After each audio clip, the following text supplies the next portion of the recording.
bienvenue à tous, bonjour à vous qui nous retrouvez sur ce plateau du ministère de l'Éducation nationale. Nous sommes en direct sur la page Facebook Éducation France, la page du ministère de l'Éducation nationale et de la jeunesse.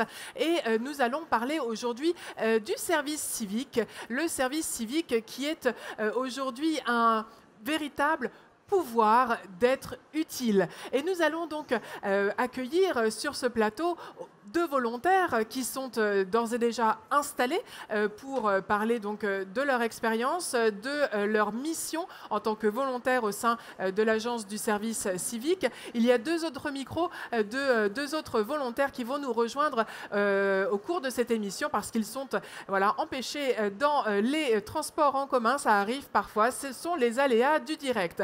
Moi, en tout cas, je suis Anne Béliard et je suis vraiment heureuse de vous accueillir dans cette émission qui est la vôtre. Donc, ça veut dire, évidemment, que je compte sur vos commentaires, sur vos partages, sur vos réactions, interactions, pour que je puisse communiquer, justement, vos questions, réactions à mes invités présents sur ce plateau. Justement, mes invités, je vais vous les présenter sans plus attendre. À ma gauche, j'ai le plaisir d'accueillir Ludovic Abivin. Bonjour, Ludovic. Bonjour, Anne, je suis vraiment ravi de vous retrouver. Moi aussi, c'est un plaisir. Vous êtes directeur général de l'agence du service civique. Absolument. Vous avez le plaisir de diriger cette belle agence. J'ai le plaisir de la diriger, effectivement. À votre gauche, nous accueillons, bonjour, bienvenue, je vais vous présenter juste après. À votre gauche, il y a donc Tom Billard qui est actuellement volontaire au sein de la Ligue de l'enseignement. Bonjour Tom et bienvenue. Merci. Et puis enfin, nous retrouvons Fanny Loche qui était déjà avec nous hier lors d'une session évidemment du plateau du ministère de l'Éducation nationale, mais qui n'était pas diffusée en direct. Donc Fanny, vous avez le plaisir et le bonheur de passer en direct sur Facebook. Bonjour et bienvenue. Bonjour, merci. Vous êtes également volontaire au sein de la Ligue de l'enseignement. À mes côtés, Juliette. C'est ça? Oui, voilà, c'est ça. Juliette Moreno, vous êtes volontaire au sein de l'association Énergie Jeune. C'est ça. Bienvenue avec nous sur ce plateau. Je vois que la dernière volontaire arrive, vous voyez, tout arrive, c'est formidable. La dernière volontaire, il s'agit de Aimé. Vioni. Voilà, pardon? Vioni. Voilà, Aimé Vioni. Alors, mettez-vous bien à l'aise, le micro bien en face de vous. Ce qui compte, c'est qu'on vous entende, qu'on vous voit, ça c'est sûr, mais qu'on vous entende aussi. Donc, Aimé Vioni, vous êtes à l'OFAGE, hein, volontaire, vous faites votre service civique au sein de l'OFAGE. C'est ça. Très bien. Eh bien, bienvenue à tous. Cette émission va donc démarrer tout de suite par une question. Alors, cette question, elle s'adresse à vous, Ludovic Abivin. Le service civique, c'est pour qui ? Bon, j'ouvre le bal, c'est ça? Eh bien, ouvrez le bal, faites-vous plaisir. Alors, le service civique s'adresse à tous les jeunes de 16 à 25 ans et lorsqu'ils sont en situation de handicap, jusqu'à 30 ans révolus, c'est-à-dire 30 ans, 11 mois, et puis quelques jours pour aller jusqu'à frôler leurs 31 ans. Et quelle que soit leur situation, quel que soit l'endroit où ils habitent, quel que soit leur niveau scolaire, ils peuvent postuler pour une mission de service civique en France métropolitaine ou en Outre-mer et même à l'étranger. Même à l'étranger, c'est-à-dire à travers le corps européen de solidarité notamment, Erasmus+. Oui, par exemple, mais plus directement au travers d'organismes d'accueil qui reçoivent des jeunes volontaires en service civique, soit en Allemagne, au travers de l'OFAGE. Tout à l'heure, peut-être que Aimé pourra nous en dire quelques mots, mais aussi au Sénégal, en Tunisie, en Israël, en Allemagne, en Italie. Je crois que nous sommes présents, alors j'avais fait le décompte avant de venir dans cette émission, nous sommes présents dans quelque chose comme 135 pays dans le monde. Ah, c'est évidemment très conséquent. 135 pays, c'est très conséquent. Alors, puisque vous suggérez que Aimé Vioni intervienne pour parler de son expérience au sein de l'OFAGE, racontez-nous un petit peu, d'abord, qui êtes-vous, quel est votre âge, d'où venez-vous et comment vous êtes-vous dirigé vers le service civique et quelle est votre mission? D'accord. Alors, donc, moi, je m'appelle Vioni Aimé, j'ai 24 ans et j'habite en région parisienne. Donc j'ai effectué mon service civique au sein de l'OFAGE en Allemagne sur une période de 10 mois. Donc mon service civique s'est déroulé, a commencé en septembre dernier et s'est fini en juin de cette année. Voilà, je suis allée en Allemagne donc dans un établissement scolaire et durant mon volontariat, j'ai pu aider certains professeurs de français dans leurs cours de français. Également aider les élèves aussi, donc en petits groupes ou individuellement. Donc voilà, fait un peu aussi de secrétariat un petit peu en allemand, histoire aussi de pratiquer la langue, parce que c'est aussi le but. Et voilà. au départ, tu parlais déjà allemand, tu avais déjà quelques connaissances? Oui. J'ai fait 8 ans d'allemand, donc du collège jusqu'au lycée, donc on va dire que ça aide. Pour partir, c'est aussi important, parce que quand on n'a pas du tout de base, c'est un peu compliqué, surtout en allemand. Et le volontariat, en fait, m'a permis d'améliorer mon niveau d'allemand considérablement. Au bout de 3 mois, on voit déjà les efforts et les progrès qui sont faits. Donc vraiment, ça aide beaucoup. Donc en fait, ça rend accessible finalement ce que beaucoup de jeunes recherchent après leur bac, c'est une année à l'étranger eh bien, pour pratiquer une langue ou simplement vivre une expérience en dehors de la vie familiale. C'est important cette année après le bac, peut-être pour réfléchir aussi à son projet professionnel, Ludovic Abivin? Oui, ce qu'on vient de nous décrire, c'est exactement ça. J'ai été dans cette situation, je passe mon bac, j'hésite sur l'avenir, mais je veux aussi prendre mon destin en main, et puis je veux sortir des sentiers battus. Et je m'appuie sur une première expérience ou des premières compétences. C'est-à-dire que j'ai fait 8 ans d'allemand. Tiens, pourquoi pas valoriser tout ça en allant en Allemagne, et j'en profite pour améliorer mon niveau d'allemand. Donc ensuite, lorsque je le mettrai sur mon CV, eh ben, tiens, ça va se valoriser. Et mon employeur, ou dans une prochaine séquence, va regarder, tiens, j'ai fait un séjour en Allemagne. Il faut savoir que le premier partenaire économique de la France, c'est l'Allemagne. Et je suis persuadé qu'à un moment donné, les fils vont se nouer, et que de cette expérience, j'ai appris l'allemand au collège, j'ai continué au lycée, je suis allé à l'OFAGE, je me suis engagé sur une mission pour aider les autres, et puis ça débouche sur un premier projet professionnel. Vous avez utilisé un mot, Ludovic Abivin, c'est l'économie. L'économie des jeunes et des étudiants, notamment après le bac, c'est quelque chose qui compte. La partie financière, justement, du service civique, c'est important d'en parler parce que ça peut être un élément, on va dire, qui est attractif. On parle, je crois, d'indemnité dans le cadre de son service civique. Oui, absolument. Donnez-nous un petit peu le cadre. Alors, on parle d'indemnité parce que ce n'est pas un emploi. Donc c'est une mission d'intérêt général. Elle est donc indemnisée à hauteur de 580 €. L'indemnisation aussi couvre l'indemnisation sociale, donc ça couvre pour la retraite. Alors bien sûr, ce n'est pas aussi important qu'un salaire, mais c'est normal, ce n'est pas un salaire.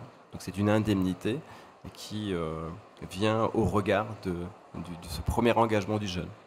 Alors, on va revenir sur le parcours de nos jeunes qui sont autour de la table. On sait que les jeunes qui font leur service civique ont ce point commun d'appartenir finalement à une tranche d'âge, mais c'est finalement un petit peu la seule chose qui, on va dire, fait la base commune. Après, ils sont jeunes et ils ont surtout envie de s'engager. Alors, Fanny, vous, racontez-nous un petit peu votre parcours. Vous avez aussi souhaité vous engager à travers le service civique et en l'occurrence au sein de la Ligue de l'enseignement. Pourquoi, comment, à quel moment c'est intervenu dans votre parcours ? Eh bien, j'ai fait plusieurs formations auparavant. J'ai fait un bac pro service à la personne, puis j'avais enchaîné avec un BTS de gestion pour ensuite faire une licence professionnelle de domotique. Récemment, j'avais tenté le concours CRPE pour le professorat, professeur des écoles. Et comme vous savez, le concours est très difficile. Donc, ce qui fait qu'après, j'ai eu besoin de prendre du recul. Ce dont j'étais intimement convaincue, c'est que être auprès du public me plaisait. Le fait de partager, d'échanger des choses ensemble, ça me plaisait beaucoup. Et c'est à ce moment-là où j'étais en pleine réflexion que je suis tombée sur l'annonce de service civique, comme quoi ils recherchaient une décodeuse sur l'inclusion numérique, lutter contre la fracture numérique. Et quand j'ai lu l'annonce, en fait, tout ce qui me plaisait se retrouvait dans cette même affiche, et je me suis dit, mais c'est ce qu'il me faut. Voilà, alléluia, voilà, exactement. Alors, Ludovic Abivin, c'est intéressant. On a avec Aimé une approche donc, de l'enseignement du français à l'étranger. Avec Fanny, nous avons une lutte contre, on va dire, la fracture numérique. On voit qu'on a deux secteurs, et en même temps, la Ligue de l'enseignement, on a deux secteurs qui sont quand même totalement différents en termes de mission, en termes de, effectivement, de volontariat et de missions concrètes. Il y a combien finalement de secteurs, de sphères possibles dans lesquelles on peut s'engager? Et quelles sont-elles? Il y a 9 domaines principaux dans le domaine du service civique. Mais peut-être avant de vous répondre, je voudrais rebondir sur ce qui vient de dire, parce que c'est vraiment intéressant de revenir sur ce qui vient d'être décrit finalement.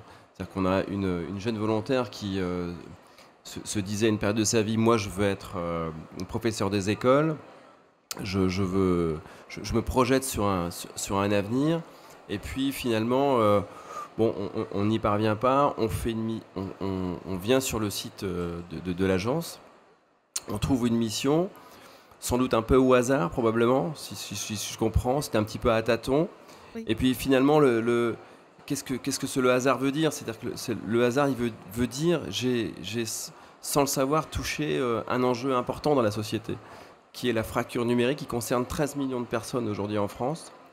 Et de cette rencontre un peu numérique et hasard, j'en fais un autre projet professionnel. C'est-à-dire que je rebondis finalement. Et donc ce service civique, ça a été le temps de la pause, de l'analyse de ce que je veux faire. Et puis, au bout de combien de temps de mission? Au bout de 9 mois, 8 mois, 6 mois 10 mois cette mission. 10 mois de mission. Donc j'ai commencé il y a 2 mois et je termine dans 8. Voilà. Très bien. Et au bout de 8 mois de mission, je me suis reconfiguré. Voilà. Avec un autre projet. Et c'est ça aussi le service civique, c'est-à-dire quel que soit le domaine, il y en a les 9 domaines, donc l'éducation, le sport, le champ culturel, le champ de la mémoire, le champ de la solidarité.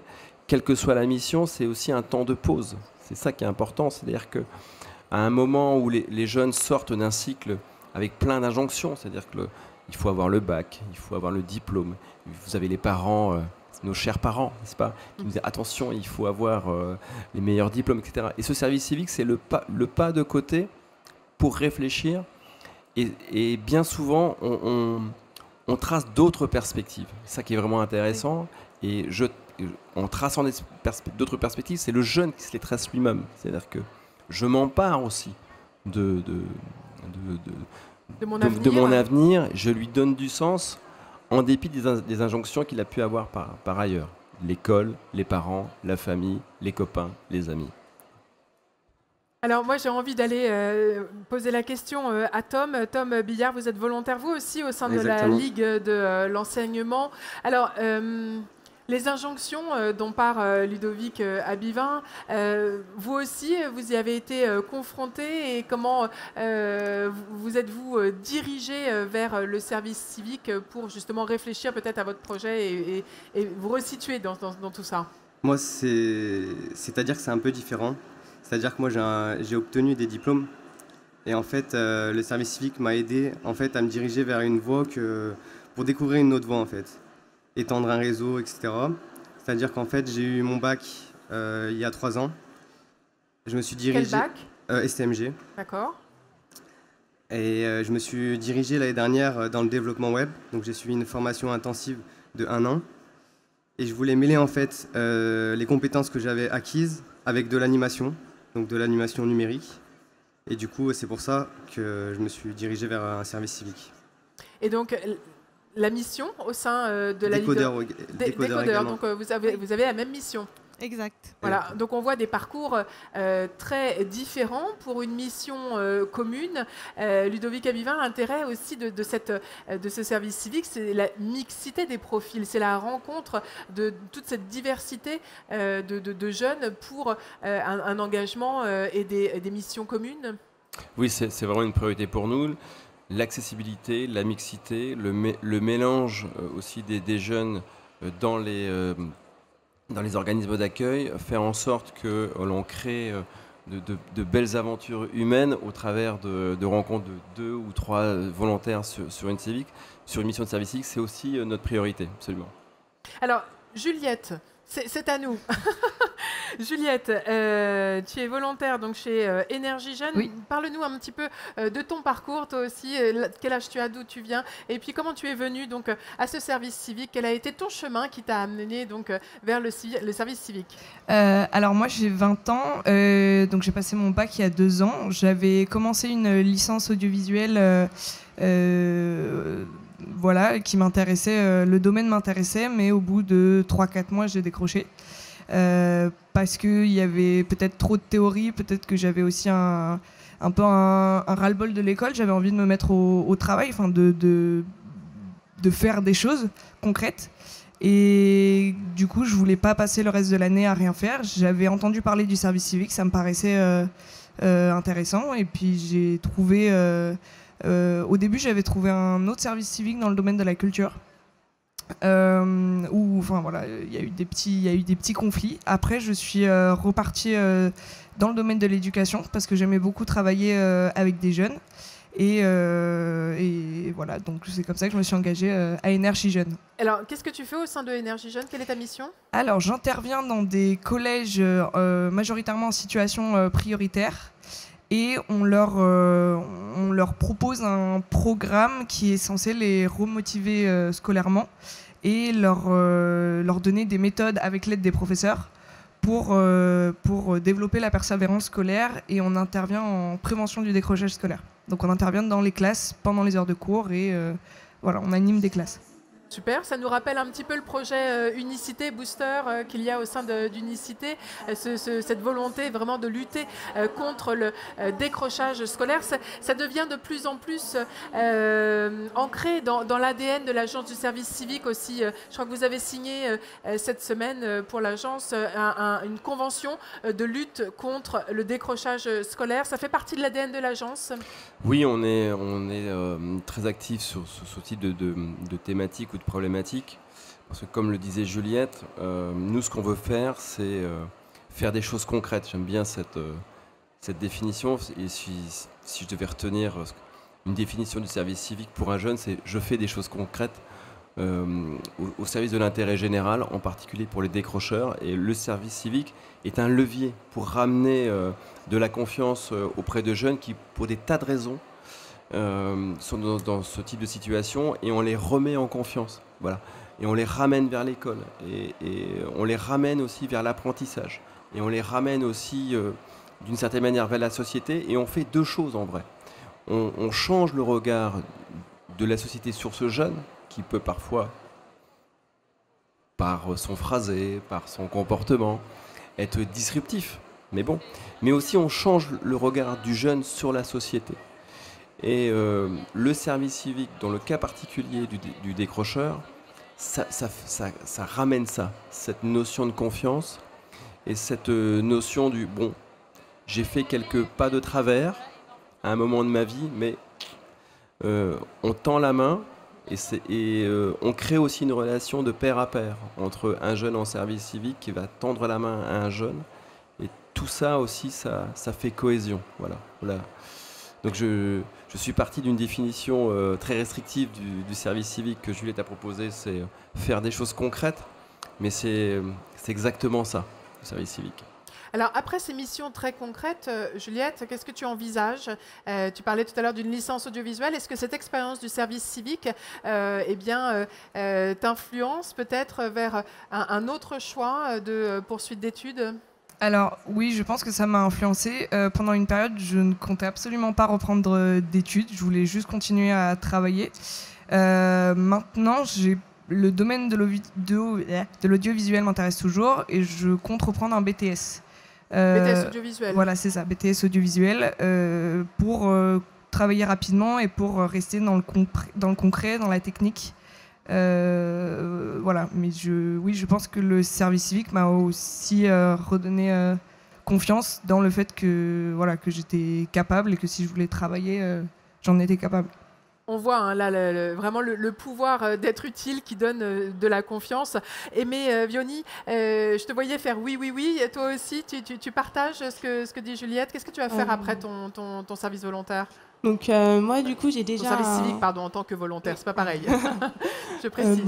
Donc moi du coup j'ai déjà un master en information et communication et je suis partie après ce master donc en service civique. Et donc on me demandait souvent du coup vu que tu fais un service civique tu vas devenir professeur ou quoi? Non, pas du tout. Moi à la base je voulais être journaliste. Donc il se trouve qu'au retour de mon service civique, c'est un peu compliqué d'être journaliste et d'avoir des postes. Donc mon but ultime, on va dire, c'est de repartir en Allemagne, parce que c'est vraiment une expérience que j'ai appréciée. Et si j'ai progressé en allemand, ce n'est pas pour le reperdre ensuite, donc ce serait dommage. Donc voilà, le but c'est ça. Après, je ne me vois pas reprendre d'études non plus. Donc peut-être plus tard, mais pas tout de suite. Mais là, pour moi, le principal, c'est vraiment de retourner en Allemagne. Alors, qu'est-ce que tu vas intégrer à ton CV par rapport à cette expérience au sein de l'OFAGE dans le cadre de ton volontariat? Pardon, c'était pas facile à dire. Alors, ce qui est intéressant, c'est que lorsque l'on marque que l'on a fait un volontariat, ne serait-ce franco-allemand ou même en France, en service civique, les recruteurs sont tout de suite intéressés et ils posent des questions. Donc, vous avez fait un volontariat ou même un service civique, en quoi ça consistait? Qu'avez-vous appris? Quelles sont les compétences que vous avez acquises ou même développées? Et ils sont très très intéressés par ça, parce que c'est vrai que des jeunes en service civique, malheureusement, il n'y en a pas. C'est pas quelque chose qui est très très répandu, pas comme en Allemagne par exemple. Donc c'est vraiment une plus-value. Et dans mon cas, lorsque les personnes voient que je suis partie en Allemagne, c'est bon, vous parlez allemand. On ne rencontre pas tous les jours des personnes qui parlent allemand, donc c'est vraiment un plus sur le marché du travail. Ludovic Abivin, je crois que vous souhaitez réagir. Oui, je voudrais juste redire à Vionnet que pour la première fois, la France a dépassé l'Allemagne. Alors je le dis souvent dans l'agence, pour une fois qu'on bat l'Allemagne sur quelque chose, il faut s'en féliciter. Alors sur quoi Dites-nous tout. En termes de nombre de volontaires, on est passé devant les Allemands. Ah d'accord. Aujourd'hui, en fin 2018, environ 140 000 jeunes, auront effectué une mission de service civique, ce qui est bien plus que nos camarades, c'est ça qu'on dit en Allemagne, nos camarades allemands. Voilà. D'accord. Non, je ne savais pas, donc on peut s'en féliciter. Absolument, on les a battus, absolument. Alors, je me fais l'écho d'un commentaire peut-être un petit peu polémique, mais je pense que ça vaut le coup de vraiment éclairer les zones d'ombre. Audrey nous dit « Certains vous diront que c'est un moyen de détourner la loi et d'employer une personne à moindre coût. Et oui, l'esclavage moderne. » Là, Ludovic Abivin, je pense que vous pouvez répondre et réagir à cette remarque. Alors, nous ne sommes pas du tout sur le champ de l'emploi. C'est-à-dire que ce que nous proposons, c'est une mission de volontariat sur une mission d'intérêt général. Il n'y a pas du tout de concurrence avec le champ de l'emploi. Ce n'est pas du tout ce ne sont pas du tout le même dispositif. Ce que nous proposons à des jeunes, c'est de s'emparer de questions d'intérêt général pour essayer de faire bouger les lignes, de faire bouger les choses en réalité. Et ils sont indemnisés à hauteur de 580 €, ce qui n'a rien à voir avec un salaire. Le nombre d'heures n'a rien à voir aussi avec les heures prévues par le Code du travail. Combien ? Elles sont à minima de 24 heures par semaine. Et l'objet n'est pas le même. L'objet est de s'engager sur la base d'un volontariat pour une grande cause. Il n'y a pas de raison de comparer à... Alors je crois qu'il y avait une référence assez forte de l'esclavage moderne, c'est ça ? Je crois qu'il faut relativiser cette comparaison. En tous les cas, moi, je tiens à le dire. Ce qui est sûr, c'est que les jeunes qui font leur volontariat sont dans des structures qui ne sont pas des entreprises. C'est important de le préciser. Ce ne sont pas des entreprises. Quel type de structures peuvent accueillir des volontaires dans le cadre de leur service civique, Ludovic Abivin ? Alors, tout ça est prévu par la loi et les entreprises commerciales ne peuvent pas recevoir ou ne peuvent pas accueillir des jeunes volontaires en service civique. Dans l'essentiel des cas, il s'agit d'associations ou de services de l'État qui sont agréés, contrôlés par l'agence et ainsi que par les services de l'État qui contrôle que les missions sont effectuées correctement, comme le prévoit la loi. Alors, on parlait tout à l'heure avec le parcours d'Aimé de cette volonté d'intégrer ses compétences acquises dans le cadre de son volontariat dans son CV pour travailler demain en Allemagne, pourquoi pas.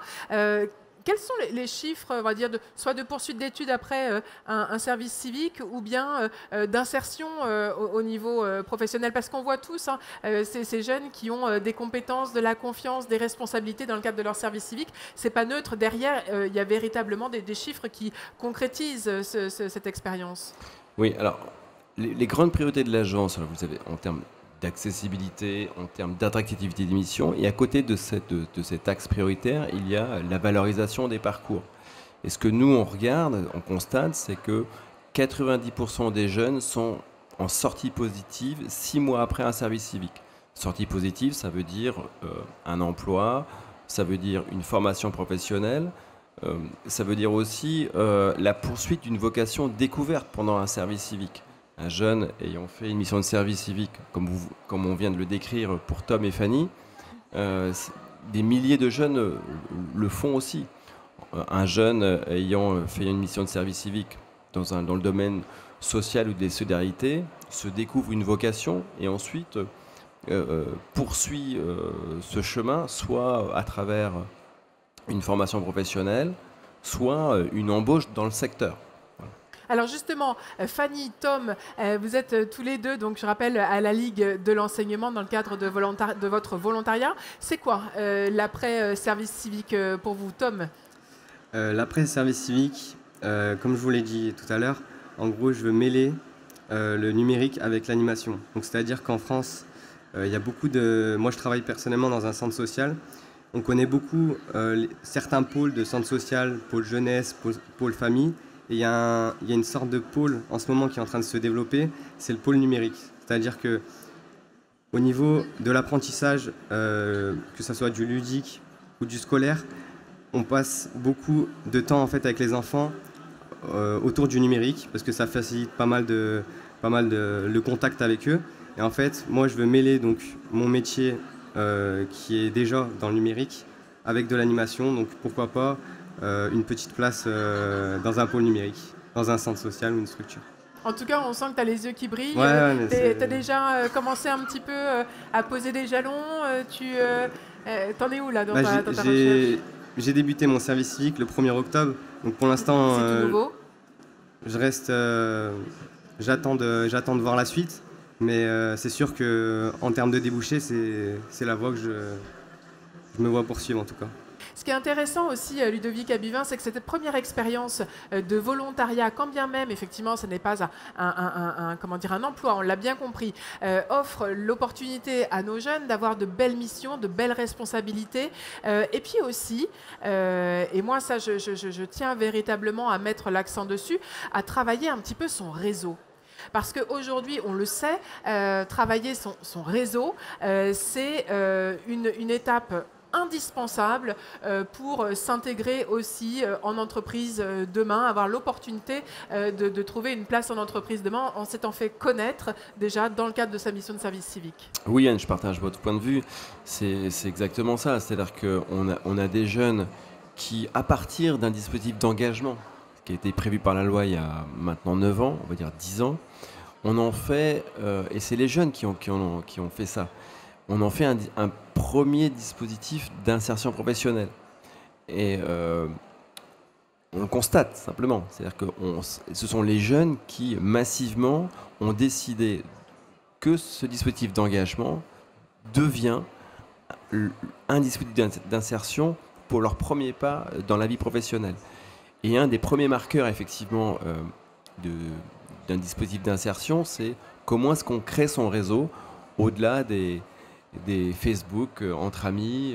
Je vois que nos amis sourient, des Là, c'est du conversations, concret, quoi. absolument, des conversations. C'est pas du virtuel, c'est du concret. Alors, je Absolument. rappelle que nous sommes diffusés en direct sur les réseaux sociaux. Si vous souhaitez leur poser des questions, évidemment, à tous nos invités, à tous nos témoins volontaires qui sont actuellement engagés dans le cadre donc, de leur service civique, allez-y, c'est le moment, posez-leur vos questions parce que véritablement, eux peuvent vous répondre. Mais c'est important de le rappeler, cette première expérience professionnelle, souvent, elle est décrite comme un virage dans la vie du jeune. C'est-à-dire que quelque part, c'est un moment aussi de maturation où on est moins jeune que véritablement déjà un pied dans la vie professionnelle.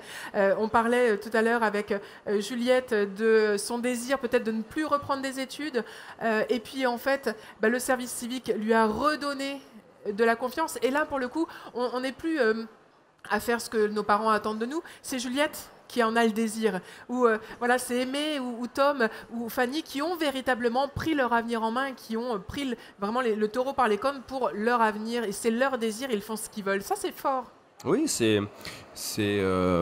aussi un exemple concret, très très concret de ce que c'est que la société de l'émancipation. C'est-à-dire qu'on en parle beaucoup, mais là on est entouré de 4 jeunes qui ont décidé de sortir d'une petite boîte dans laquelle ils étaient assignés. On leur a dit, alors je reviens pas sur les injonctions des familles, des parents, des copains, etc. Et bien voilà, ils se sont émancipés, ils ont fait leur petit bout de chemin. Alors en Allemagne ou avec Énergie Jeune comme Juliette. Et puis ça pose aussi des premiers projets. C'est-à-dire que tout à l'heure, tu nous disais, moi je veux retourner en Allemagne parce que finalement je m'y suis bien senti, j'étais bien accueilli, j'ai trouvé de l'intérêt à faire une mission avec l'OFAGE et donc je veux continuer. Voilà, et je ne suis pas persuadé, mais je ne connais pas le parcours complet, mais je ne suis pas persuadé que c'était la première idée. Non, pas du tout. Voilà. Non. La première idée, c'était quoi ? Vraiment progresser en allemand, Voilà. simplement. C'était vraiment partir et reprendre l'allemand que j'avais arrêté au lycée et poursuivre dans la langue. Et pas d'aller beaucoup plus loin et voire de continuer avec l'Allemagne et l'allemand. Non, c'était pas ça l'idée au début. Fanny, Oui. Quant à toi alors, aujourd'hui, donc il te reste 8 mois. Oui, Voilà. c'est ça. Ce réseau, cette expérience au sein de la Ligue, comment vas-tu la valoriser demain ? Est-ce que tu as déjà eu une idée de la manière dont tu vas le valoriser demain ? Elle n'est pas encore tout à fait précise, mais en tout cas, rester dans cette même dynamique, de continuer les mêmes actions, c'est à peu près mon objectif. Le social. Voilà, le social, faire les animations et puis pour rejoindre un peu ce qu'a dit Tom, faire des animations avec le numérique, c'est vraiment quelque chose qui me plaît beaucoup actuellement dans mon service civique. Aussi par des différentes activités qui peuvent être auprès, par exemple, actuellement je fais des ateliers auprès de personnes désireuses d'utiliser un ordinateur ou une tablette. Je peux faire aussi des ateliers de robotique éducative auprès des plus jeunes. Et après, c'est assez large. Par exemple, actuellement, là où je suis actuellement, pour illustrer un peu cette dynamique, je fais mon service civique dans un tiers-lieu. Et donc, vu que c'est un espace d'espace d'échange, on a un espace de coworking, il y a un Fab Lab avec plusieurs outils numériques comme une imprimante 3D, une découpeuse laser. On a aussi une radio associative qui est avec nous. Une école de numérique, en fait, c'est un peu un centre général auquel tout le monde peut se retrouver, partager des moments ensemble. Alors, ça, c'est vraiment très important parce que ce qu'on perçoit par rapport à vos témoignages, alors moins par rapport au témoignage de Juliette qui est au contact des plus jeunes, mais en tout cas sur la question peut-être de la fracture numérique, ce qui est intéressant, c'est que finalement, ces jeunes, alors oui, toi aussi, Aimé, tu es au contact des jeunes, mais les jeunes peuvent apprendre aussi aux plus anciens. C'est-à-dire que cette génération, elle va être au contact peut-être peut-être de générations plus anciennes et leur apprendre quelque chose. C'est-à-dire que pour une fois, on ne va plus être dans le côté je suis sachant et plus âgé et je t'apprends à toi jeune, mais c'est aussi les jeunes qui, par le fait d'être jeunes déjà et d'être ce qu'ils sont, comme ils sont, eh bien eux aussi vont apporter aux plus anciens. Et ça crée du lien. Oui, effectivement, la question de la cohésion, elle est au cœur des préoccupations de l'Agence du service civique et au cœur des préoccupations du service civique. Et s'agissant de la fracture numérique, c'est exactement ça. C'est-à-dire que la fracture numérique aujourd'hui concerne 13 millions de personnes. C'est quelque chose qui traverse toute la société. Les seniors, on peut imaginer que, de manière intuitive que les seniors soient un peu moins à l'aise avec le numérique, mais il n'y a pas que. Il y a aussi d'autres personnes qui ne sont pas à l'aise. Et le service civique, que ce soit Pôle emploi, que ce soit des services de l'État, que ce soit dans certaines associations, sont là pour faire le lien entre des publics qui ne sont pas à l'aise avec le numérique. Et concrètement, c'est remplir un formulaire, tout simplement. C'est recevoir sur une adresse Internet un formulaire en PDF, ce qui nous paraît extrêmement simple et fluide pour nous. Et bien, ça ne l'est pas pour tout le monde. Et le service civique, dans plein d'endroits de la société française, permet de faire ce lien. Et c'est une contribution de la jeunesse à la cohésion nationale. Et c'est une autre manière de voir l'action de la jeunesse. C'est plus une partie de la population qui reçoit, qui est formée par les plus anciens sur des savoirs académiques, mais c'est aussi une jeunesse qui contribue au fonctionnement plus général de la société. Et ça, c'est un très bon exemple que Fanny vient de nous décrire. Merci. Alors, un témoignage de Nathalie. Nathalie nous dit « Bonjour, le service civique est-il vraiment au point? Candidature déposée le 5 octobre, toujours aucune réponse. Ma fille, laissée pour compte de Parcoursup, comme j'en ai déjà témoigné vendredi, a décidé de se tourner vers un dispositif en attendant de savoir si elle pourra reprendre ou non ses études. Les jeunes sont paumés, rien n'est fait pour leur tendre la main. » C'est très dur comme témoignage, mais que peut-on dire à Nathalie? Comment l'orienter vers des personnes qui vont pouvoir véritablement lui tendre la main pour le coup et permettre à sa fille de faire son service civique, par exemple? Alors j'entends la remarque de Nathalie. Alors je ne connais pas le cadre, le cadre précis de cette demande. Alors je ne sais pas très bien si elle est passée par une association ou par l'agence. Je n'ai pas d'informations particulières. Ce que je propose de faire pour le cas particulier de Nathalie et de sa fille, c'est qu'elle revienne vers l'agence. Directement. Il y a un numéro de téléphone, un site internet. On a un site internet. Et on traitera son cas. Alors peut-être aussi qu'il y a eu sur certaines missions beaucoup de demandes. Oui, et puis parce qu'il y a peut-être des missions qui sont plus recherchées que d'autres, et donc c'est important d'aller peut-être poser plusieurs candidatures face à plusieurs missions. Absolument. Moi, je l'incite à revenir sur le site de l'agence, à postuler sur plusieurs missions en fonction de ce que sa fille veut faire.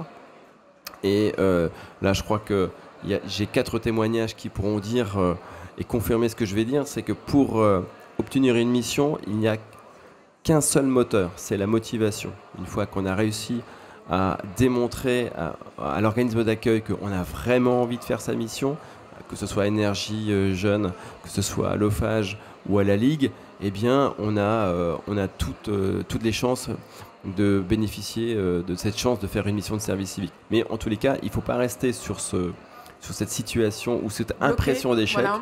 Il faut revenir vers nous et on trouvera une solution. Alors, on arrive bientôt à la fin de l'émission. Je voudrais justement, pour répondre à Nathalie, que rapidement tous, chacun, vous nous expliquiez comment vous avez procédé, dans quel délai vous avez eu votre réponse par rapport à cette mission qui vous a été confiée. Alors, pour mon cas, je suis passée par le site de l'agence directement, qui m'a ensuite retransférée vers l'OFAGE, parce que c'est l'OFAGE qui s'occupe des voyages en Allemagne. Et le délai de réponse a été très rapide, les entretiens pareils, donc tout s'est fait assez rapidement pour ma part. Juliette ? Moi aussi, j'avais postulé à plusieurs missions pour être sûre d'en avoir une, des missions qui m'intéressaient, et j'ai eu des réponses assez rapidement, et surtout pour le cadre d'Energy Jeune en particulier, où 2-3 jours après, j'avais une réponse. Très bien. Tom? Alors moi, j'ai postulé Alors, directement. parle bien dans le micro parce que voilà. Alors moi, j'ai postulé directement sur le site servicecivique.gouv et je me suis présenté au centre social directement parce que j'avais pas eu justement de réponse dans un délai d'une semaine qui est un délai court. Je me suis présenté, j'ai eu un entretien la semaine d'après et du coup, voilà, ça a été très vite. Fanny, quant à toi? Quant à moi, quand j'ai vu l'annonce, pas sur le site du service civique, mais sur le site de la communauté d'agglomération de Guéret, en Creuse, du coup, il y avait le numéro du tiers-lieu que j'ai appelé la quincaillerie numérique.